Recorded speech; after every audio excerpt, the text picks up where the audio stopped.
The sea is calm tonight, the tide is full, the moon lies fair. Upon the straits, on the French coast the light gleams and is gone. The cliffs of England stand, glimmering and vast, out in the tranquil bay. Come to the window, sweet is the night air. Only from the long line of spray, where the sea meets the moon-blanched land, listen, you hear the great roar of pebbles which the waves draw back and fling on at the return up the high stands, begin and cease and then again begin with tremendous cadence slow and bring the eternal note of sadness in. Sophocles long ago heard it on the Aegean and brought it into his mind. The turbid ebb and flow of human misery. We had also in this sound a thought, hearing it by this distant northern sea. The sea of faith was once too, at the full, and round earth's shore lay like the folds of a bright girdle furled. But now I only hear its melancholy, long withdrawing roar, retreating to the breath of the night wind down the vast edges drear and naked shingles of the world.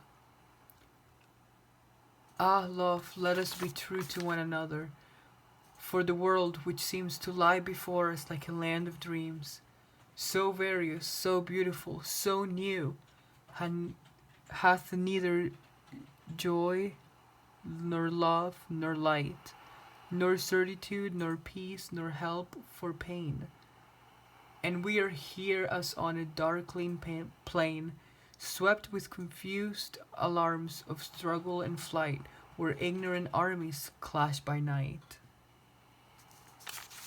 Alright, so now we're gonna analyze the essay.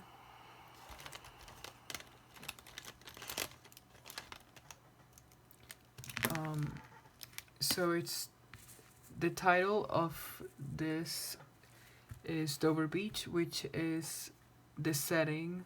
So that's setting. Dover Beach is on the southern shore of England. Okay, and it says the sea is calm tonight, so that's kind of a happy thing. The tide is full, the moonlight lies fair, so that again is just describing like the beauty of nature. Upon the straits on the French coast the light gleams and is gone, the cliffs of England stand. So while this sounded pretty happy and just like beautiful nature, this right here is the next two lines are more gloomy, but in a very low key kind of way. Like it says, the light gleams and is gone. The light can represent faith or hope, and so like this would mean that the faith or the hope is there one moment and then the next moment it's not there. The cliffs of England stand glimmering and vast out in the tranquil bay. And then that again goes back to the whole like calm and happy. Come to the window, sweet is the night air. That again is calm, happy. Only from the long line of spray where the sea meets the blue moon blanched land. So long line of spray, that is a more active, more violent form of nature, so that's more violent, but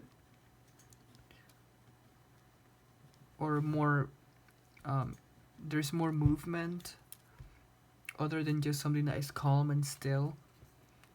Where the sea meets the moon blanched land, so we see the moon again. We saw it up here and then we see it down here. Here it was just used as a beauty of nature object. And right here it's something more than that. It says moon blanched, so it's something that sounds like something that is pale, like a corpse. So that's definitely much more gloomy and dark than what we have read so far. And then listen, you hear the grating roar. So grating roar, that sounds like it's relates to pain or just something that is bad.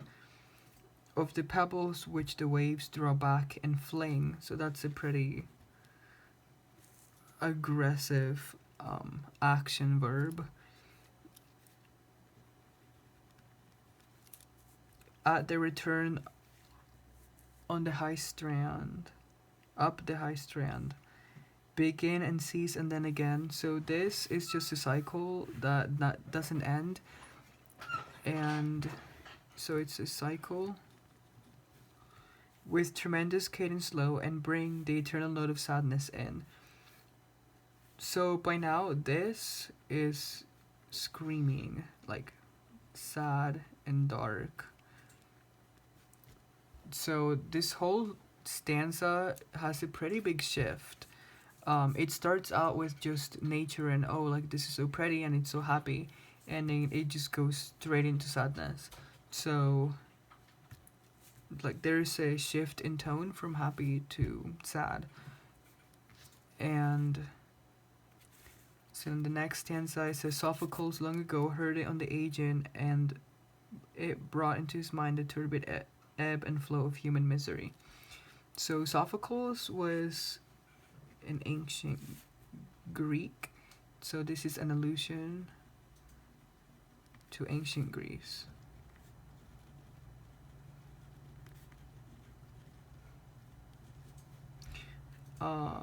So the Aegean is also like ancient Greek sea. So that's just the sea.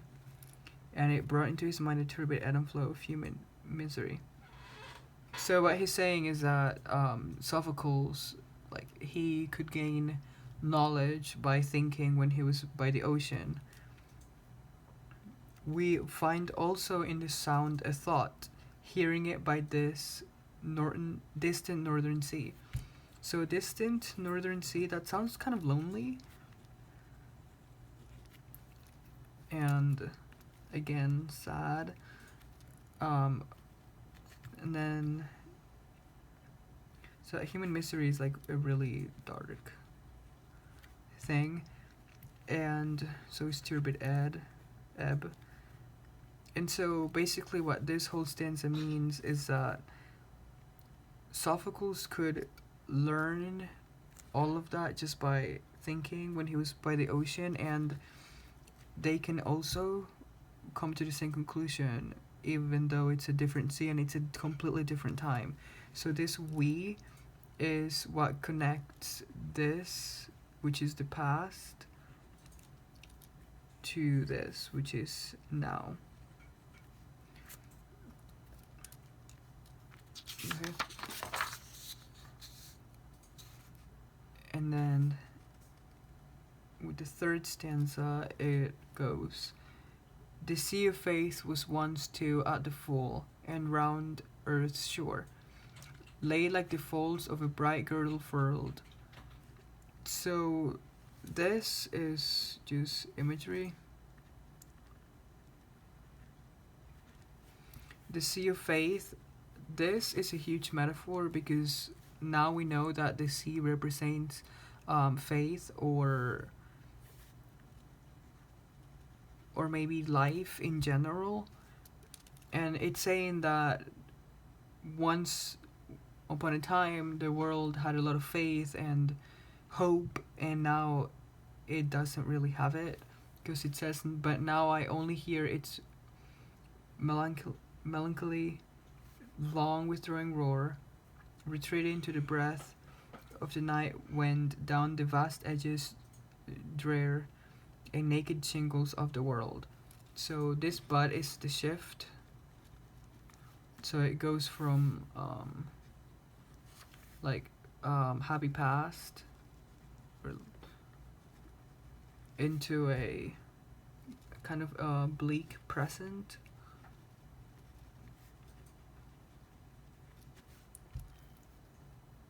And we hear the roar again, so that's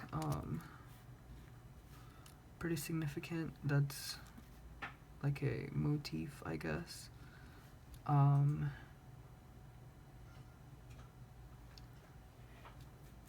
and then on the fourth stanza, it says, "Ah, love, let us be true to one another, for the world which seems to lie before us like a land of dreams, so various, so beautiful, so new, hath neither joy nor love nor light,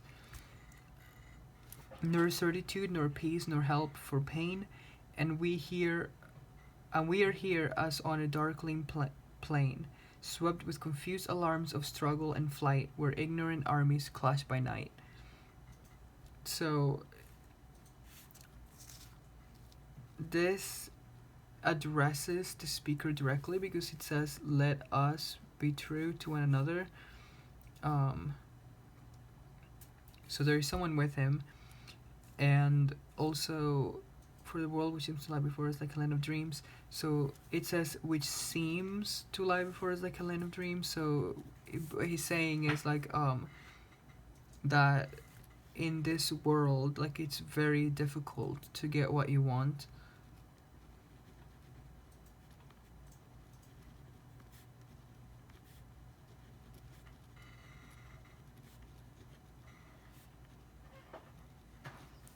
So very, so beautiful, so new, hath neither joy nor love nor light. So there is also a shift right here, um, where this is him just talking about their dreams of what they dream of when they're being together because of their love for each other, and this is the um, cruel reality.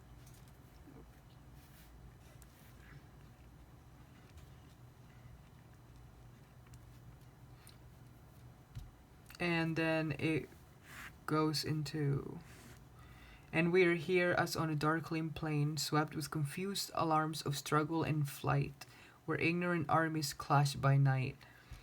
So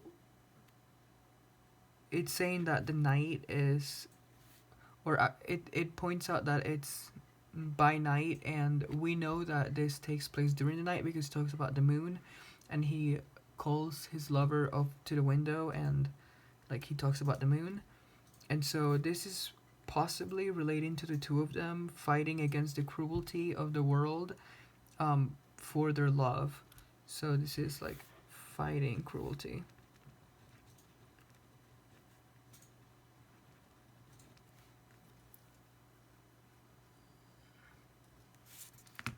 Alright, and now we can do substone. So the speaker is, we don't really know anything about him. He does not say who he is, and so he is an unspoken person.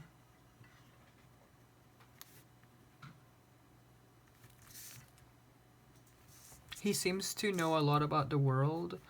Um, he seems to understand the way that it works, so he knows about world. And he might be depressed.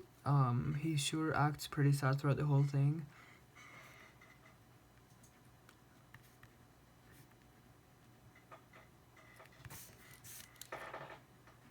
And he also mentions Sophocles, so we know that he is educated.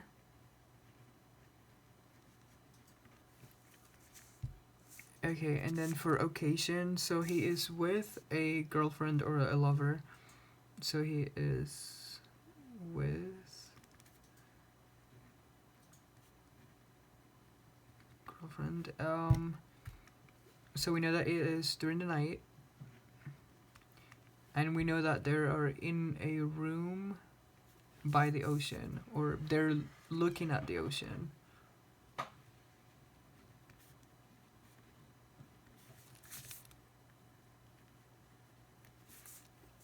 Okay, and then for audience, so he speaks directly to his lover at some point, so it's his lover, that's directly, but at some parts of this poem, it also sounds like he is just rambling on and he's just saying what's in his mind. And if that's true, then there is no intended audience, at least for some part of the poem.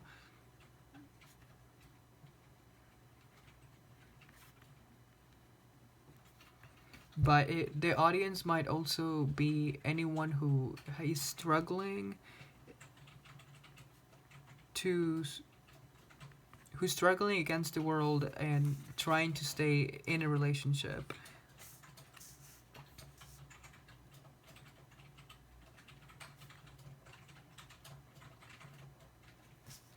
Okay, so the purpose of this was to explain how sad and dark the world is, and yet how there is the smallest sliver of hope because of love. So,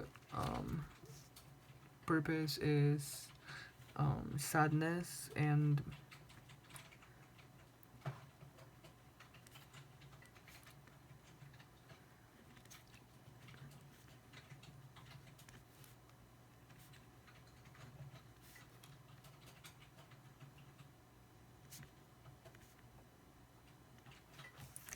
okay, and then the subject is the cruelty and bad in the whole world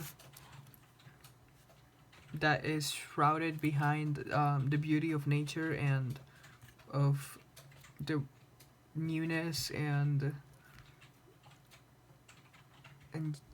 the like cities and stuff.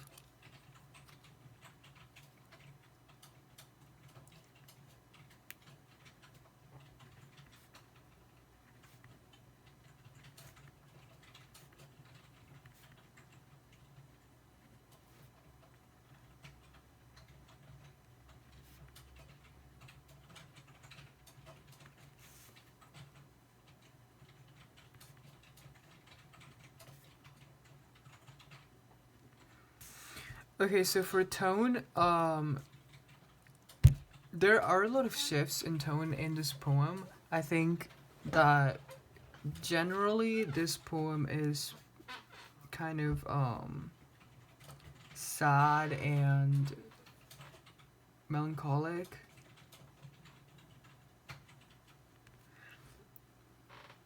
He's also very, but if we look at stanza through stanza, the first stanza,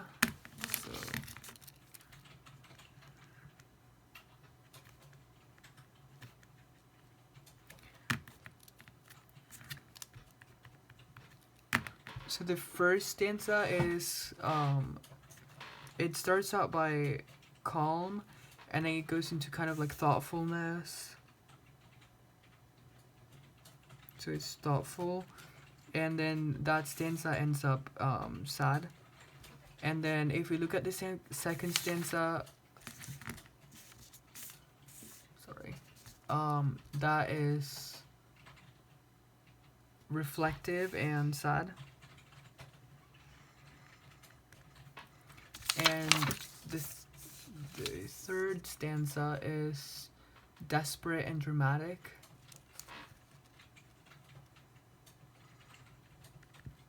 And then if you look at the fourth stanza, that one is more hopeful and determined.